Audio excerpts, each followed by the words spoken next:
अब तक हम जो भी कर रहे थे वो सब कुछ रिलेटेड था, किससे? इलेक्ट्रिक फोर्स से रिलेटेड था। इलेक्ट्रिक फील्ड और ये है वो सब कुछ ओरिजिनेट हो रहा था वो इलेक्ट्रिक फोर्स से।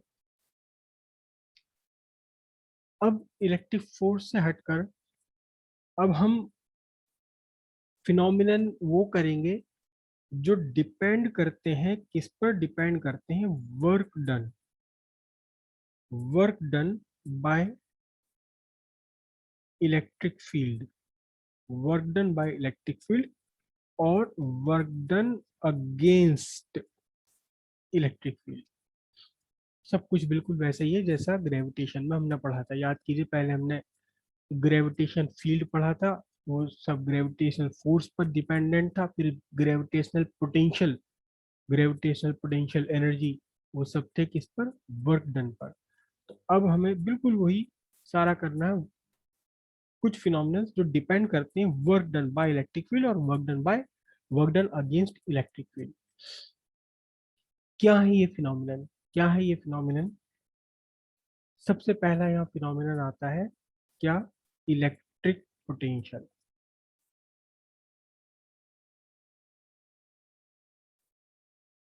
Electric potential. इलेक्ट्रिक पोटेंशियल क्या है?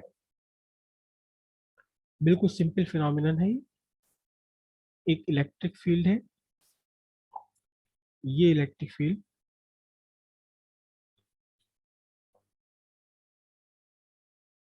इस इलेक्ट्रिक फील्ड में आप कहीं से, इलेक्ट्रिक फील्ड के बाहर से, हम प्रैक्टिकली तो बोलते हैं इसे फ्रॉम इन्फिनिटी, लेकिन सिंपल सी बात है, फ्रॉम आउटसाइड टू इनसाइड। कहीं इलेक्ट्रिक फील्ड के बाहर से आप एक चार्ज लेकर आए। कहाँ लेकर आए? चार्ज इलेक्ट्रिक फील्ड के अंदर तक लेकर आए। और अब आपको जितना भी वर्क करना पड़ा,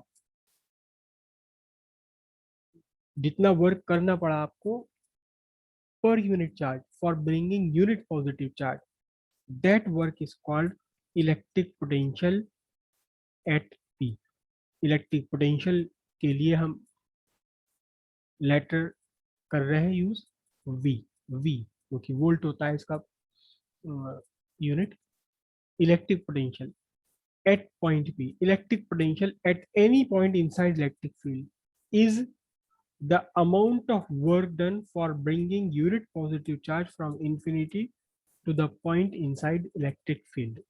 infinity से इलेक्ट्रिक फील्ड के अंदर किसी भी पॉइंट तक लाने के लिए, यूनिट पॉजिटिव चार्ज लाने के लिए जितना आपको वर्क करना पड़ेगा, that work is called electric potential at that point. अब यूनिट पॉजिटिव चार्ज लाने में फिर से वही झंझटबाजी है क्या?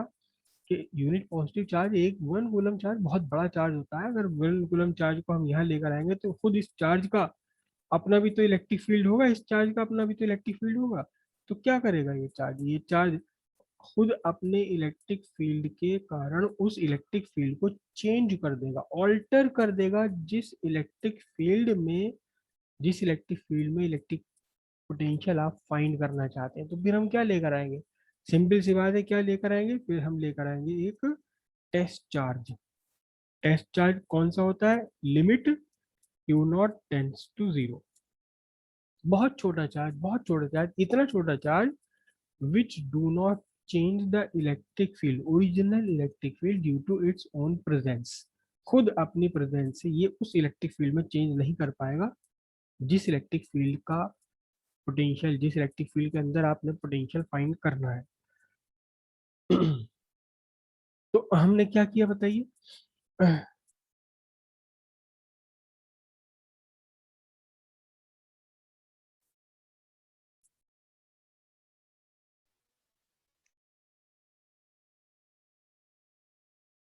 Late work done for bringing work done for bringing test charge from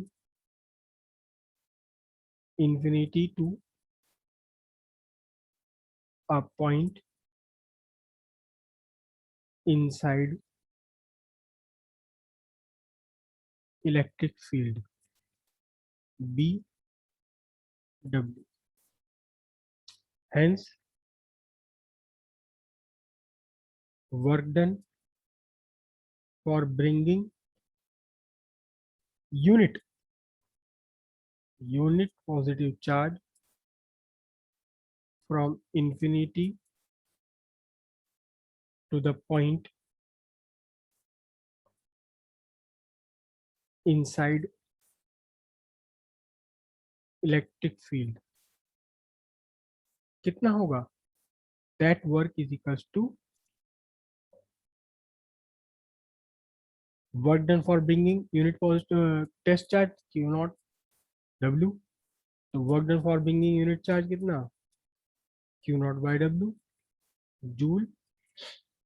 ठीक, तो बस यही क्या कहलाएगा? This is the electric potential at that point.